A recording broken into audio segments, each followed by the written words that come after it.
This week on Council Bluffs News, TS Bank's new branch, what the company is doing to go beyond banking. After that, see Iowa Western's viral video hit in the Reiver Beat. And then, find out what it takes to turn tree sap into delicious liquid gold. That and more, all on this week's Council Bluffs News.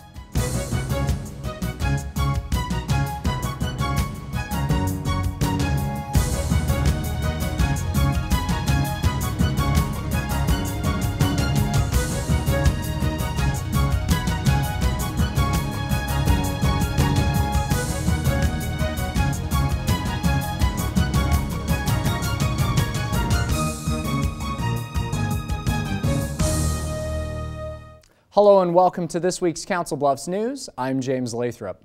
Trainer State Bank of Trainer, Iowa first introduced itself to Council Bluffs in 2005. The Madison Avenue Hy-Vee branch proved to be successful, so the company set forth to build a standalone location, opening to the public March 1st.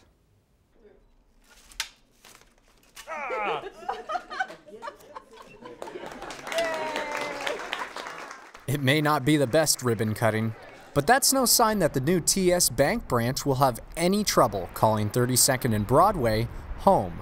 West Broadway is changing, and we have seen that the city and the chamber and economic development is being reinvested into West Broadway. Josh Gouda is president of TS Bank, not only excited about the new branch, but the possibilities of a redeveloped West Broadway. In the next 5 and 10 years, there's some special things that are going to happen along West Broadway, and it's no longer, you know, the old part of town. The city is investing in West Broadway, and Trainer State Bank plans to invest in the community as well. Each year, 10% of our income before tax we set aside. Instead of putting that money back into the company, it goes to the community. Some of it to charity, some to the bank's financial literacy program, which has gone into any of the schools that want to in Pottawatomie County, and just working on financial curriculum. In the fall of 2012, the Yellow Jacket branch opened in Thomas Jefferson High School. The branch is designed to help students keep track of their finances. It's an actual licensed state bank branch, just like what we're standing in today, but it's only to serve the students and faculty of the school, and obviously it has an educational intent. Starting from the ground up, strengthening the community as a whole. I want to be a part of it and help drive, you know, make the loans to the businesses to, you know, redevelop their properties or build a new property or open a business. With 2 branches now serving Council Bluffs, TS Bank has no plans of stopping. We're looking at a downtown Council Bluffs location, and then outside of Council Bluffs, we're in Trainer, Macedonia, Iowa. We bought a facility in Atlantic, Iowa, which we hope to open in 2014. The newest Trainer State Bank branch has all the amenities of any other bank, including things like online banking, drive-through banking, and an ATM. To learn more, go to their website, tsbank.com.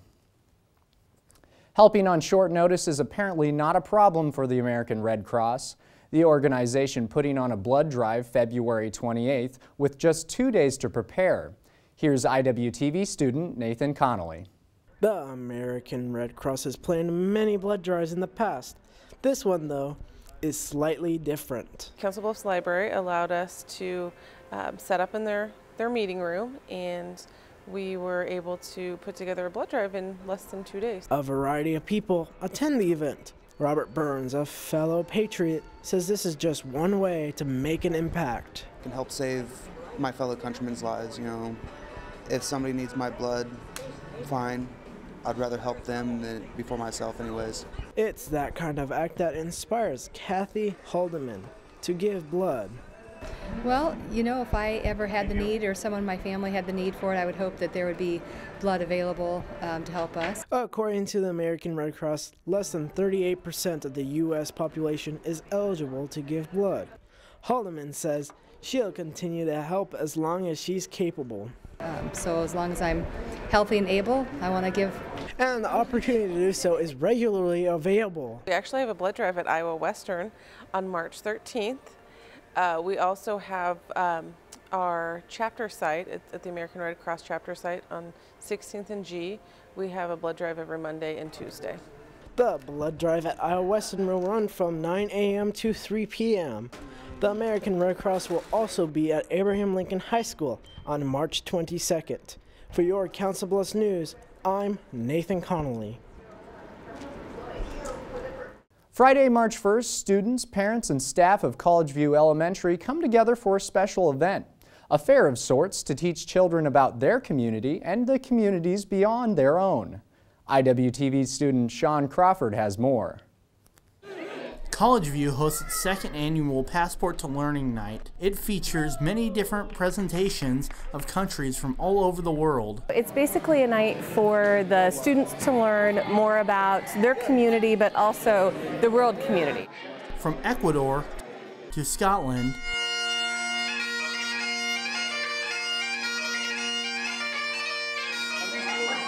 briefly telling people how I learned the bagpipes. To Peru. I'm representing the culture of my mom. Many students like Caden and Rylan will have taken a lot from this fun and knowledgeable event. One country, like houses were floating on water. Yeah, and they'd have to go fishing for their food. And in Scotland, it really surprised me about the first sword in the first battle because it was so big and heavy. One thing is for sure, this multicultural school event is here to stay. We've already planned that next year we want to do a similar event, bigger, better, hopefully, more community members involved. For Council Bluffs News, I'm Sean Crawford. Time for News Around the Bluffs, sponsored by Ed's Flagpole Company of Council Bluffs, right off Valley View Drive between Madison Avenue and Highway 92. Good news from Lewis Central High School. The Council Bluffs School reports a raise in its graduation rate. The findings reported by Lewis Central's principal, Joel Beinhoff, during a school board meeting Monday, March 4th. The report found the graduation rate is up 6% this year, after a 3-year decline. At the meeting, Beinhoff explained the many ways administrators and staff intervene when a student is showing interest in dropping out. He says the staff is his #1 tool in making sure students graduate. Our staff takes extra time and attention to show interest in each and every child that's in their classroom, that's in our school building.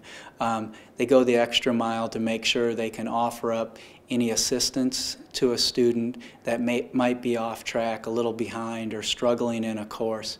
Beinhoff looks to continue these efforts in hopes a raising graduation rate becomes a trend. Council Bluffs will be under the magnifying glass when it comes to community vitality. More than 40 leaders from across the state will gather in Council Bluffs Wednesday, March 6th through Friday. Leadership Iowa alumni is coordinating the event. It will feature many speakers and focus on the success the city has experienced with projects like the Lake and Human Services Campus, the Bob Carey Pedestrian Bridge, and the nearly completed River's Edge Park. For more information, go to leadershipiowa.com. Council Bluffs announces this year's local Ragbri theme. The city's organizing committee for the event broke the news in late February. The theme? Sizzle in your seat, a wild ride for your hide. The charming theme will feature a pig riding a bicycle. An approved logo will be available on t-shirts in the near future. Council Bluffs invites everyone Saturday, July 20th to the city for a large get-together before the big ride across the state kicks off in Council Bluffs the following day. Now it's time for Pets of the Week. Sponsored by Mad Cow Paintball of Louisville, Nebraska. Hello, my name is Tiffany Hudgel. I'm a student in the Vet Tech program here at Iowa Western Community College. And this is Greta. She's available for adoption through the Council Bluffs Animal Shelter. She's a 3-year-old domestic short-hair female. She's diluted torty color. She's also spayed and front declawed. And Greta loves to be held and cuddled. She's a really good cat. So if you're interested in adding a pet to your family, she is definitely a good choice. If you're interested in Greta, please contact the Council Bluffs Animal Shelter. Hi, my name is Courtney Vivas, and I am a student at Iowa Western Community College in the Vet Tech program. This is Kira. She is 12 weeks old. She's a domestic shorthair, and she was just recently spayed here at Iowa Western. She is available for adoption through the Council Bluffs Animal Shelter. This is Checkers. He's a 5.5-month-old lab mix. He's neutered, and he's very playful because he is a puppy.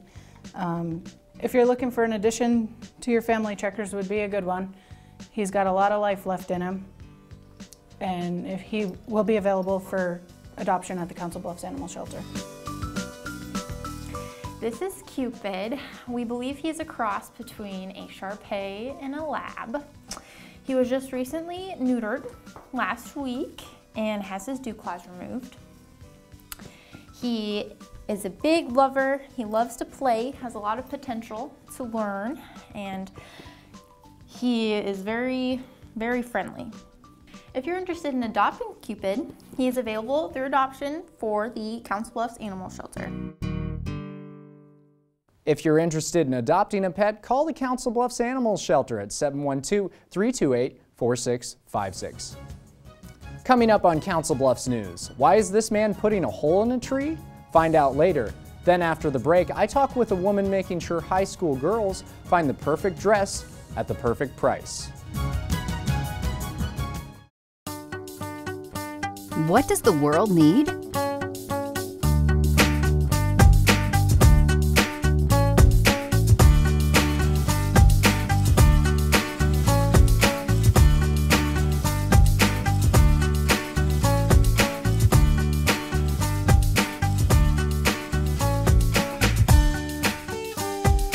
What will you become? Iowa Western. The world is waiting. Thanks to ASI and my free hearing evaluation, my life has changed for the better. 1 in 5 Americans suffer from varying degrees of hearing loss. Over 85% of people with hearing loss can be effectively treated with digital hearing instruments from ASI. Thank you, ASI, for allowing me to hear all the things I haven't heard in years. ASI, providing better hearing and better living for 35 years. Hello and welcome back to Council Bluffs News. I'm James Lathrop. Joining me in the studio this week is Tara Selvin with Teen Volunteers out of Jenny Edmondson. Yes. You have a dress drive going on.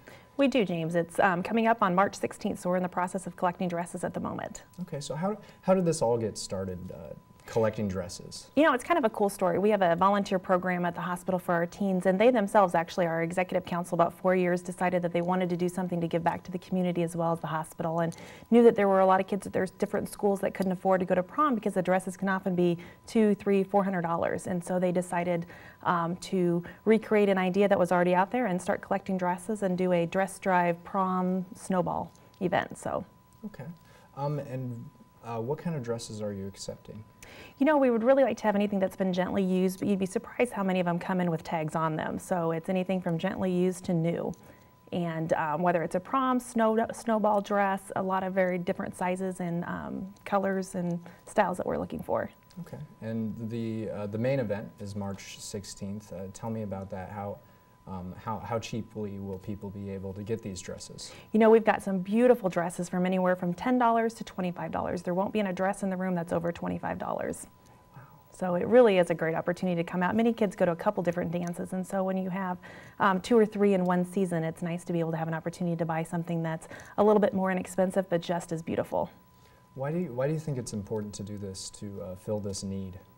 You know, I think it's a great opportunity. As we talked about a little earlier, you know, prom can be very, very expensive, or a snowball, and it's a great opportunity for, no matter what the economic background is, to be able to come out and have a beautiful dress and feel like a princess or Cinderella for the evening. And we're extremely fortunate with one of our partners, Fashion Cleaners, who dry cleans the dresses for free. So they really are almost like brand new when the girls have an opportunity to come and purchase them on the 16th. Okay, and if somebody has a dress that they'd like to donate, how would they go about doing that? Well, we have all of the local high schools that are participating, so you can bring them into, I believe it's the office, and drop them off there. Fashion Cleaners in Omaha is accepting them at all their sites, as well as at the hospital at Jenny Edmondson Hospital. You're more than welcome to come up and leave them at the information desk, and the staff will call and we'll come down and get them.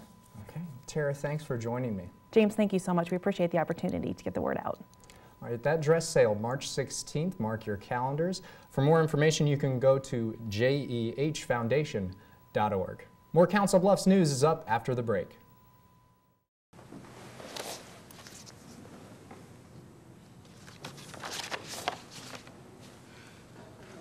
It's the happy birthday song. Love Dad and love Mom. It's your birthday. Now that's the bomb. You're 13 and living strong. It's the happy birthday song. It's the happy birthday song. You don't have to be perfect to be a perfect parent, because kids in foster care don't need perfection. They need you.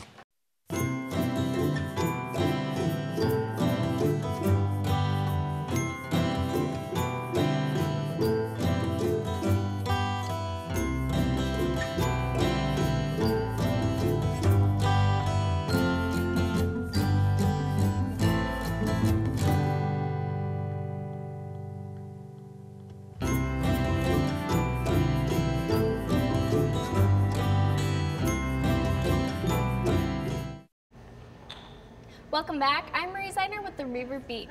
Cooking competitions are just about everywhere these days, even on college campuses.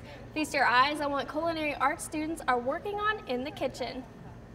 Chopping, grilling, and measuring. It's a different kind of practice for a different kind of test. Get it in the oven. Adrian Kesnick, Magdalena Francisco, and Jenna Dunn make up one of the 3 teams from Iowa Western going to the Student Taste of Elegance competition in Des Moines. I'm super excited. I think it'll give me a real perspective of my cooking. The students will prepare pork for the main entree, a dish this team practiced making not just once, but 15 times. I'm nervous because I don't know what to expect. Kesnick makes sure her team is ready. We want to measure out everything that we need, so that way it doesn't take as long as when we do practice. Another team has a strategy of its own. We have a burgundy red wine sauce, like a reduction, and we're just going to kind of paint it on there during the cooking time. And a third competitor won a chili competition in the fall. Now, Itzel Mendez is preparing pork for the first time. I just wanted to challenge myself and see if I could do it. A tricky task, but hard work is paying off for these young chefs. I feel really prepared. I feel like we've practiced enough to where it's not going to be stressful. Even though Kesnick doesn't know what to expect at the competition, she knows her team is capable. First place, obviously. You know, we can do it. Good luck, you guys. Iowa Western will be hosting a different Taste of Elegance on Monday, March 11th from 5 to 7 p.m. in the Arts Center. Admission is $5 and anyone is welcome. Have you ever tried saying a tongue twister? It's tough, isn't it? Shanti Shaknoza tests students with tongue-twisting tales. The sixth sick, chic, sixth sheep sick. The 6'6", chic, 6 sheep sick. The 6, 6 sheep sick.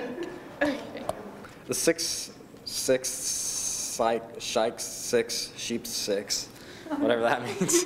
The 6, sheep sick. 6, sick. The 6, chicks, 6 sheep sick. The 6'6", chic, 6 sheep sick. Which wristwatch are Swiss wristwatches? Which wristwatches are Swiss watches? Wristwatches. Which wristwatches are Swiss wristwatches? Which wristwatch are Swiss wristwatches? Peter Piper picked a pepper. A pickled pepper did Peter Piper picked pepper and pickled peppers. If Peter Piper picked the pickled, if pickled peppers were the peck of pickled peppers, Peter picked the pepper. Wow. How much wood would a woodchuck if a woodchuck could chuck wood woodchuck, all of you could chuck their woodchuck, woodchuck, wood. It's a challenge. 6 sick, sheep sick. Bam. Those are some tricky phrases. And check out what Iowa Western students did during halftime at a men's basketball game.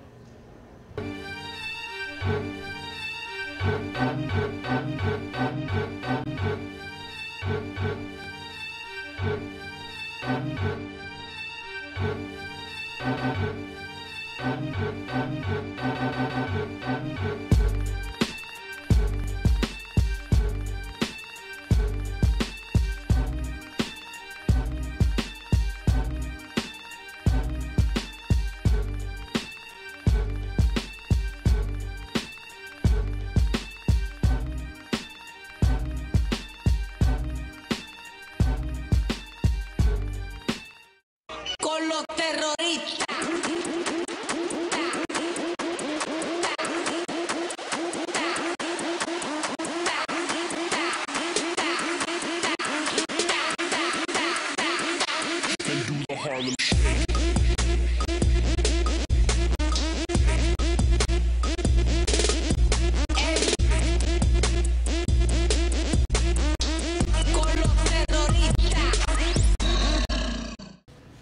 You can watch the video again on the Reiver Beat Facebook page. If you have any story ideas, let us know. For the Reiver Beat, I'm Marie Zeitner. See you on campus. Thanks, Marie. Time now for our weekly events calendar. Get the young ones out of the house Wednesday for a free yoga class taking place at the Council Bluffs Public Library at 10:30 a.m. The half-hour activity is good for kids 5 and under. The library is located at 400 Willow Ave. Then, starting Saturday at the Mid-America Center, it's the 9th Annual Spring Arts and Crafts Show. The show comes from Callahan Promotions. There will be over 200 vendors with products that they've all had a hand in making. Everything from leather goods to homemade foods. The show runs Sunday as well and only costs $5 to get in the door. Then for your 3 to 5-year-old, Kinder Nature continues at the Hitchcock Nature Center Sunday, March 10th. This series is all about mud. It starts at 1:30 p.m. and the cost is just $5 per child, accompanied by an adult. Inviting the public to help with a very special event has been an ongoing tradition for the staff at Botna Bend Park of Hancock, Iowa. For 20 years and counting, the annual maple tree tapping at the 119-acre park brings outdoor enthusiasts from far and wide to learn about this delightful hobby. Do you want to maybe put your finger underneath? It may not look appetizing now, but soon it's a sugary concoction for pancakes. This is just a glimpse of the long process beginning at Botna Bend Park. Today is our annual Maple Tree Tap program at Botna Bend, and it's our 20th anniversary of the program. Who can argue with 20 years of experience? Tina Popson of Pottawatomie County Conservation explains now is the time to start draining the sap. And it's a way to welcome in spring, and the trees are waking up from their dormancy, and it's a time to help tap the trees and get the sap out. Before the fun starts, program goers try some maple candy and learn the basics, like what kind of trees you can tap. Well, you start by knowing the maple species. You can do the hard ones like sugar maples, or you can even do a silver maples as well. And you want to make sure you have a tree no smaller than 10 inches in diameter. Usually try and stay away from your old places where you've tapped before, and you can see the scars, so you know where to move, so you need to move away from those, and you drill your hole. Does anyone want to help me spray? After the hole is cleaned, put your tap in or your spile. And then have a collection container. We use buckets, or there's bags, different options out there. I like the 5-gallon buckets because I only have to empty them once a day.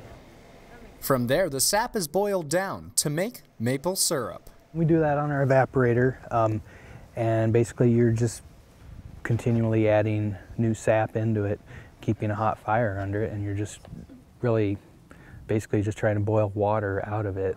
The whole process takes time. Generally 40 parts sap is equal to 1 part syrup. But the simplicity of the maple tree tapping just makes it something that the whole family can enjoy. It's a great program for people of all ages. You just put the tap in, you know, into a 3-inch hole, and anyone can use the hammer, and it's a great chance for people to learn a little bit more that you can tap maple trees in Iowa. You don't have to be in Vermont. Dawn Smith brings her family from Omaha. My boys had seen Curious George and watched a little show of them tapping maple trees, and they wanted to do it. So I saw this off the Hitchcock Nature Center and thought it was a great idea. Smith found the program to be easy to follow and well structured. To be able to go out and use the steps that they showed us quickly and reinforce that that's exactly how they did it. To be able to learn something in a classroom setting and then actually be able to do it is fantastic. And once all of the sap is converted to syrup, the big payoff. Everyone is invited back for a pancake feed. The boiling process will continue for the next few weeks, and then the maple syrup that we create will be served at the pancake feed in August. It's just another nice time to come out to the park and enjoy. Mark your calendars for August 17th for that pancake feed. Botna Bend Park holds events throughout the entire year. To learn more about those, go to potcoconservation.com. Thanks for watching this week's Council Bluffs News. If you have any questions, comments, or story ideas, you can email us at cbtv@iwcc.edu, call us at 712-325-3312, or send us a message on Facebook. You can find us at facebook.com/cbtv17. We leave you now with the sounds of a country music jam at the Western Historic Trails Center. The group includes musicians from all over the area. They get together every Saturday at the Trails Center to reminisce and enjoy classic music of their time. For your Council Bluffs News, I'm James Lathrop. See you next week. There's a fool in the mirror looking back across this bar. Reflections of a woman whose world just fell apart. Now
how